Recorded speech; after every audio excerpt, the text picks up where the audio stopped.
sé que mi Cristo vive.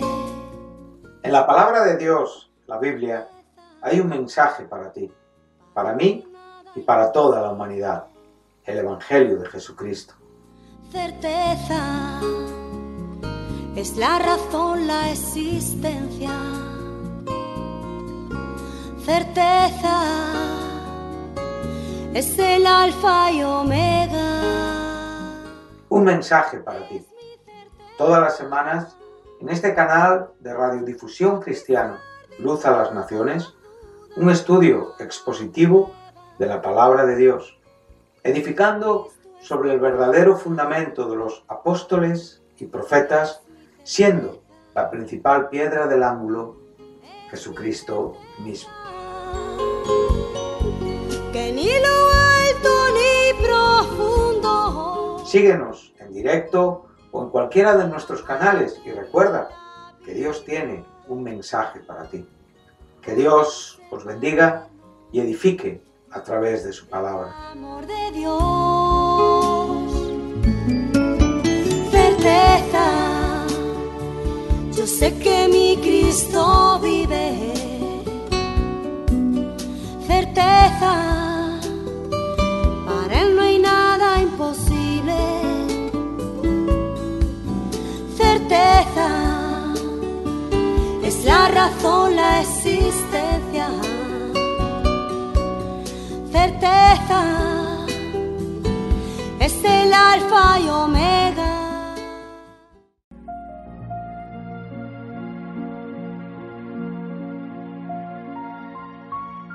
Un saludo de nuevo a los oyentes, a nuestros queridos oyentes de Radio Luz a las Naciones, en nuestro programa semanal titulado Un mensaje para ti. También un saludo a mis compañeros de programa que fielmente y a través de los años pues venimos trabajando en la radio como un medio para poder edificar y para poder proclamar las verdades bíblicas, el Evangelio de nuestro Señor Jesucristo.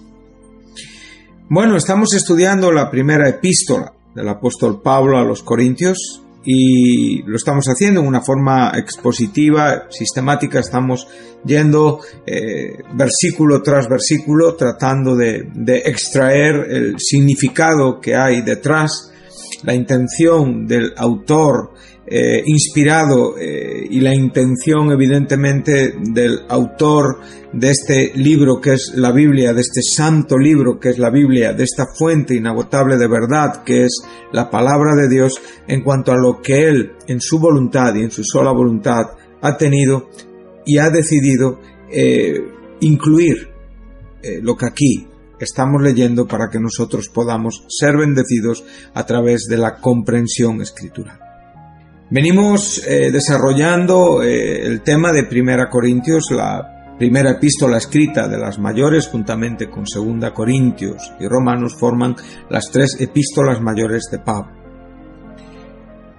Pero hemos decidido detenernos un poquito de tiempo en el término llamar, en el verbo llamar, en sus formas llamado y llamamiento, kletos, klesis.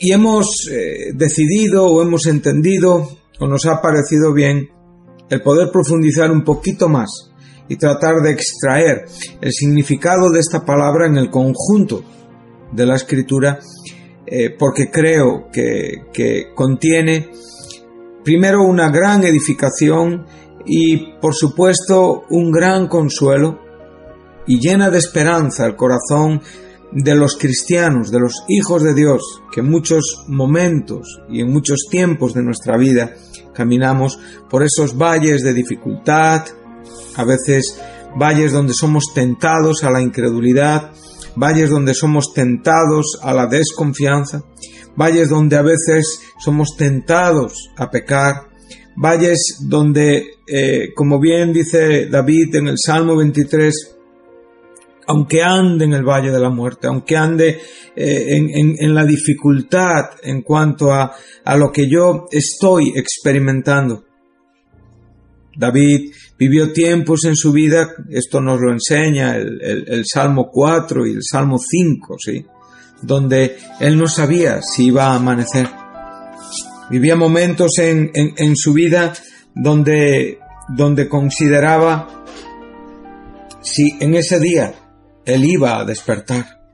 Él era perseguido por su propio hijo Absalón.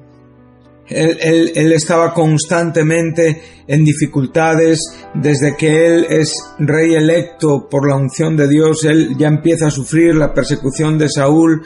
Él, aún establecido como rey, él sufre también diferentes persecuciones que descontrolaban y minaban la fe de este santo. Pero dice el Salmo 3:3, dice: mas tú, Jehová, eres escudo alrededor de mí, mi gloria y el que levanta mi cabeza. Con mi voz clamé a Jehová, y él me respondió desde su santo monte. Yo me acosté y dormí, y desperté, porque Jehová me sustentaba. Por lo tanto, aquí la fe de este santo era confortada, era fortalecida en la esperanza en cuanto al llamado que Dios le había otorgado, aun a pesar de las circunstancias y de las vicisitudes de la experiencia en la vida de David. A veces podemos aprender mucho de la fe de David cuando él vino al campo de batalla, cuando realmente esos ejércitos filisteos estaban en orden, desafiando cada día a los ejércitos del pueblo de Israel, a los ejércitos dirigidos por el rey Saúl, amedrentados, atemorizados, asustados, sin respuesta. Él pudo llegar ahí, pudo decir: yo he defendido las ovejas, yo he defendido el ganado, yo he peleado con el oso y con el león, y voy a pelear con este incircunciso que viene a desafiar a los escuadrones, al pueblo de Dios, Jehová de los ejércitos. Y ahí podemos ver la fe de un muchacho y hasta inspirarnos en esa fe y en esa valentía. Pero la vida de David evidentemente tiene muchos cambios. La Escritura hace grandes giros donde realmente vemos a este santo pasando por ese valle de sombra de muerte, y posiblemente haya más días experimentando esta condición que no en esa fe que a veces vemos triunfante en esos momentos donde casi se nos recuerda por nuestra heroicidad o valentía. A veces Dios ha sido más glorificado a través del pan de las lágrimas que hemos tenido que comer en la vida. A veces el Señor ha sido mucho más glorificado con una vida que ha sido absolutamente imperceptible en nuestro entorno y derredor, o incluso aún a pesar de tener un juicio, un desprecio, una crítica, un menosprecio hacia nuestras vidas, aun a veces a pesar de poder sentir cierta persecución que forma parte de la acción quebrantadora de Dios para con sus santos, para con aquellos que hemos sido llamados a ser santos. Y es ahí donde realmente hacemos fuerte el principio fundamental del llamado, fortalecemos nuestra vida y nos despertamos sabiendo que Dios está con nosotros, aun a pesar de que pueda ser el último día. Una vez escuché a una hermana decir, en un momento de enfermedad, una chica joven, una madre joven, una esposa joven, estaba visitándola en el hospital y ella estaba edificando mi vida, estaba enseñando a mi vida, estaba mostrándome valores y verdades espirituales de una fuerza y de una realidad en Cristo, a veces inexplicables por el sentido común o la propia razón. Pero aquella santa me estaba hablando acerca de que ella despertaba y citaba este salmo donde decía: y tú todavía estás conmigo. Bueno, esto es muy profundo, queridos oyentes. Esto no es hacer un trabajo superficial usando la teología que no nos lleva a profundizar, la teología que no conmueve nuestros corazones, que no quebranta nuestras vidas, que no nos lleva al profundo significado de las palabras, de las frases, de los párrafos y del conjunto de las Escrituras. Es una teología inútil e inservible. Es una teología que únicamente se torna en pretenciosa y tiene únicamente la razón de satisfacer el ego humano. Pero la palabra de Dios no está diseñada para satisfacer el ego ni el intelecto humano. Está diseñada para revelar a Dios en la persona de Jesucristo por el poder del Espíritu Santo y mostrarnos todo el plan perfecto y específico de Dios a lo largo de toda la historia que aquí se nos presenta de la humanidad desde su comienzo hasta su final y entrando en el estado eterno de esas cosas del siglo venidero. Está diseñada para glorificar a Dios y está diseñada para alimentar nuestra alma y realmente llevarnos a un comportamiento de una talla moral y espiritual acorde a la persona de Jesucristo. Recordamos las palabras del apóstol Pablo a los Efesios, cuando él escribe esta epístola y está tratando de imprimir, de trasladar, de sensibilizar el corazón de estos santos de esta iglesia, para poder comprender la unidad de vida de los hermanos en el cuerpo de Cristo, en la iglesia. ¿Sí? Y nos está enseñando que esos ministerios con los que Dios ha dotado a la iglesia y que son el fruto, el resultado de la muerte y la resurrección de Cristo, y cómo el Espíritu Santo evidentemente manifestó esta verdad y esta voluntad de Dios ya el día de Pentecostés. Y en esta constitución de ministerios, ¿sí?, de dones de ministerio, la palabra constituir, evidentemente la recordamos, ¿no?, en el significado, es poner delante, presentar, nombrar, establecer, acompañar. Por lo tanto, aquí estamos viendo el término llamar en una manera real y profunda, aun cuando, no tenemos el verbo kaleo aquí, o sus formas en sustantivo y adjetivo, kletos y klesis. Pero ahí aún nos nombró, y aquí la palabra nombrar significa que esta constitución es en virtud del propósito soberano de Dios en cuanto a aquello que Él tiene para cada santo en su sola potestad, por su solo beneplácito y desde antes de la constitución y de la fundación del mundo, y que es revelada, expresada y manifestada después de la humanización y muerte y resurrección de Jesucristo en la cruz y su entronización, donde claramente nos enseña el Salmo 68, verso 18, citado por el propio apóstol también aquí. Dice que subiendo a lo alto llevó cautiva la cautividad y dio dones a los hombres. Por lo tanto, lo que aquí nos está enseñando es la figura de un general romano que evidentemente él viene de un triunfo en el campo de batalla y trae todo lo que es los tesoros, todo lo que él ha ganado y todo lo que él tiene derecho en virtud de su victoria. Trae consigo toda la conquista. Y evidentemente en la conquista vienen aquellos que él ganó y que son esclavos y que vienen como fruto de la conquista de este general, pero con la connotación evidente de que nosotros evidentemente fuimos libertados del pecado para ser esclavos del más bendito y perfecto Señor, que es Jesucristo.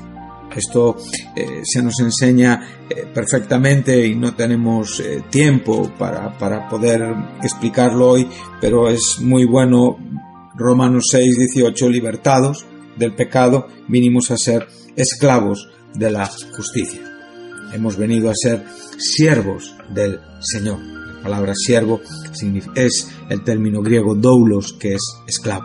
Entonces, por lo tanto, vemos que Él ha triunfado, ha liberado a los pecadores atados, ha derrotado al que tiene el poder, el reino de la muerte, a Satanás, y nosotros, evidentemente, somos su botín.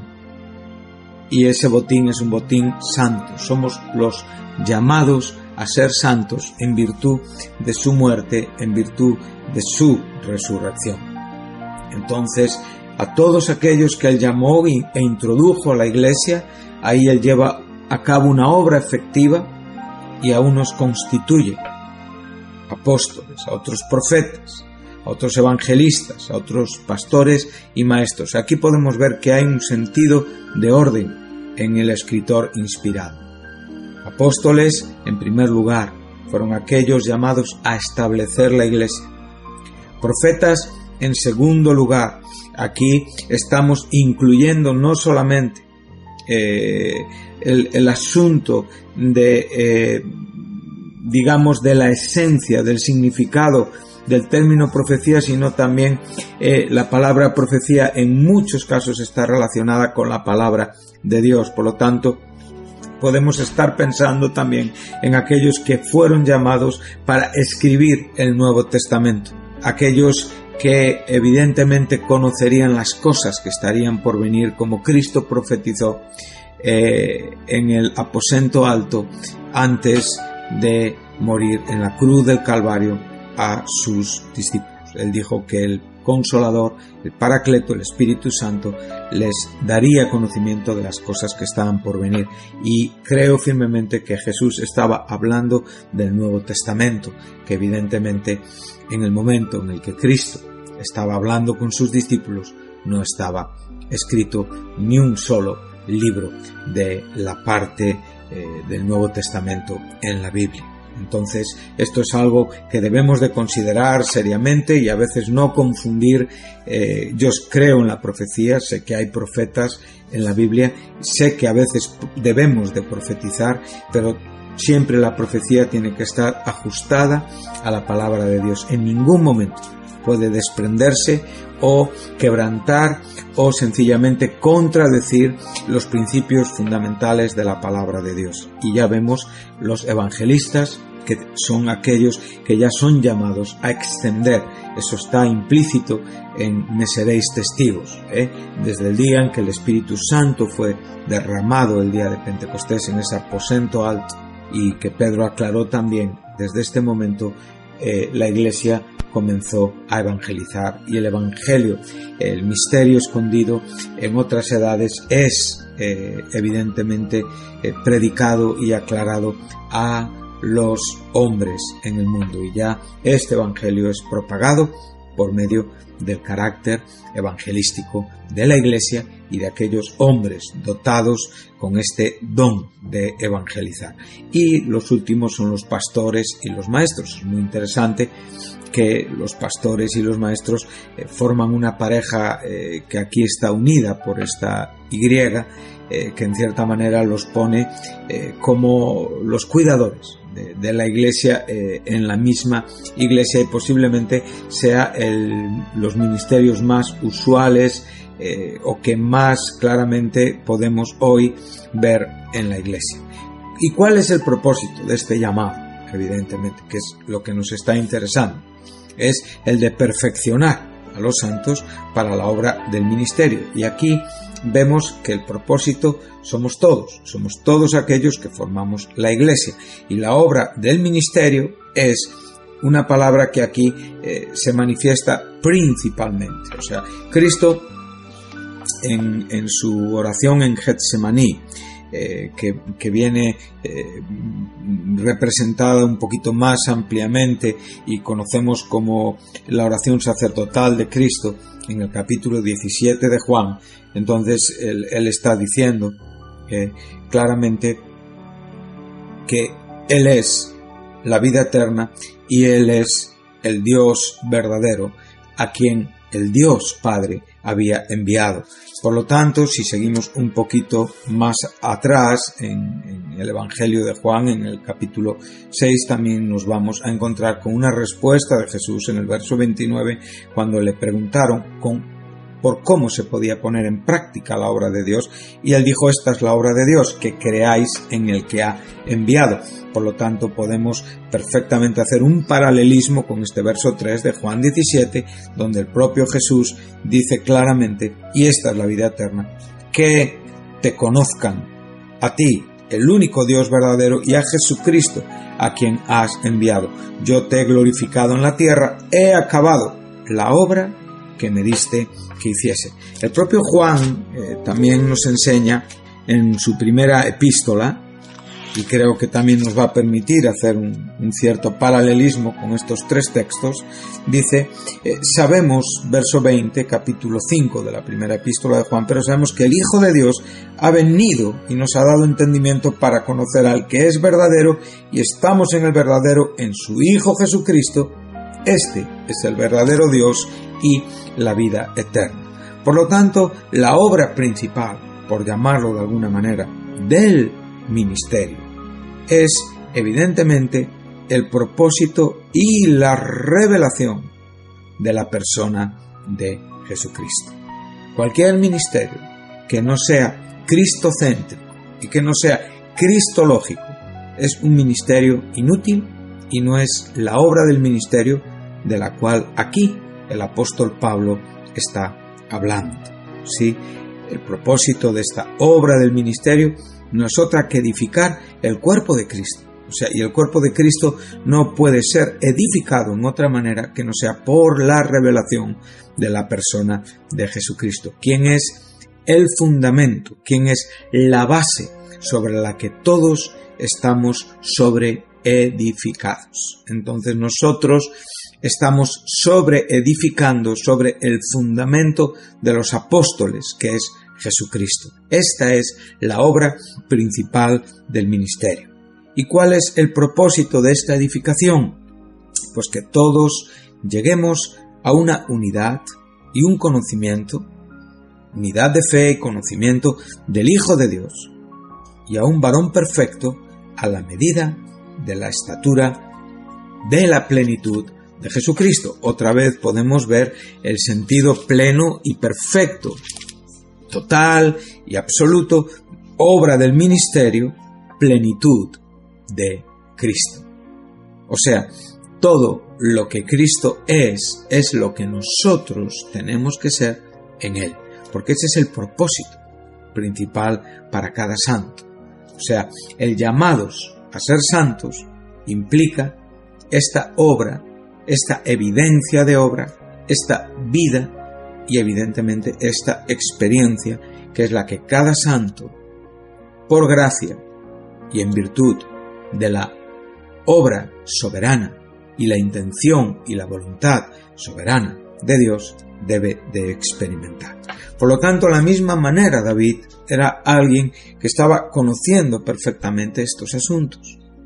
Y entonces, aunque él, a través de las diferentes situaciones de la vida, como esta santa de la que yo hablé, ella sabía quién era, conocía el potencial de la palabra llamar, sabía que ella no iba a ser tirada de la mano del Señor.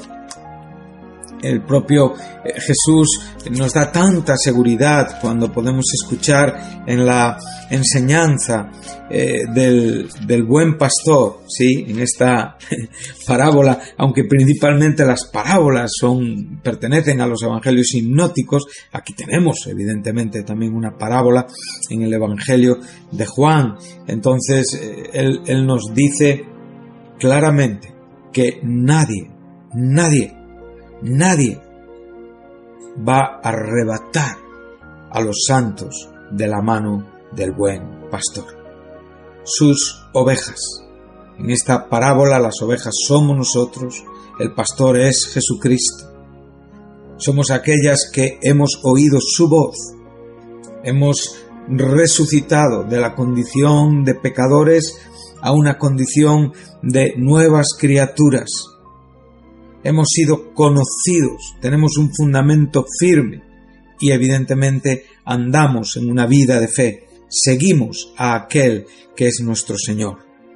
Él nos ha dado la condición de vida eterna y nunca pereceremos. Aquí la palabra perecer está relacionada con la perdición en muerte, o sea, aquello que los hombres sin Cristo experimentarán si parten de este mundo sin fe. Perecer significa ser destruido para siempre, significa la condenación, significa la segunda muerte. Sí, por lo tanto, nadie va a arrebatarnos de su mano. ¿Por qué? Porque fue el Padre el que se las entregó. Y el Padre y Cristo uno son. Por lo tanto, sobre estos argumentos nosotros descansamos. Y cuando nosotros entramos en estos caminos de la vida, en ese pan de lágrimas, en ese pan de amargura, lo que debemos siempre de pensar es en el amor de Dios por nosotros, en el amor del Padre por nosotros. Por eso Pablo quería despertar la sensibilidad y el corazón de esta iglesia, para que esta iglesia pudiera comprender de dónde provenía, cuál era su punto de partida. Como Pablo fue llamado por voluntad de Dios apóstol, en la misma manera ellos habían sido llamados a ser santos por esta voluntad de Dios. Y cuando nosotros podemos mirar hacia ese principio, nuestra alma siempre se llena de consuelo, siempre se llena de esperanza, y podemos decir como Cristo en vida: en tus manos encomiendo mi espíritu. Y podemos decir como dijeron todos los santos que nos han precedido: en tus manos encomendamos nuestro espíritu, nuestra vida. En ti estamos confiados. Habitamos al abrigo del Altísimo, moramos bajo la sombra del Omnipotente.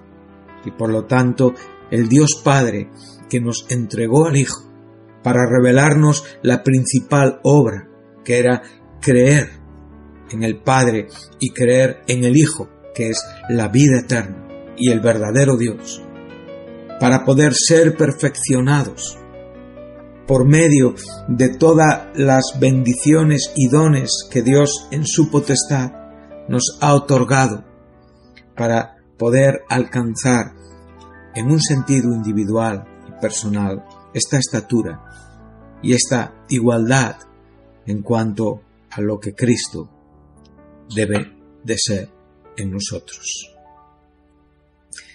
El que dice que permanece en él, primera carta Juan capítulo 2:6, debe andar como él anduvo, y andar como él anduvo es expresar su carácter, es mostrar una igualdad con su personalidad. Sabemos que nunca seremos iguales a Cristo en cuanto a lo que él es como Dios y como hombre, en cuanto a lo que es en su naturaleza teantrópica, o en cuanto a esa virtud de la unidad hipostática que solamente Él, el único ser increado, mantiene en vida.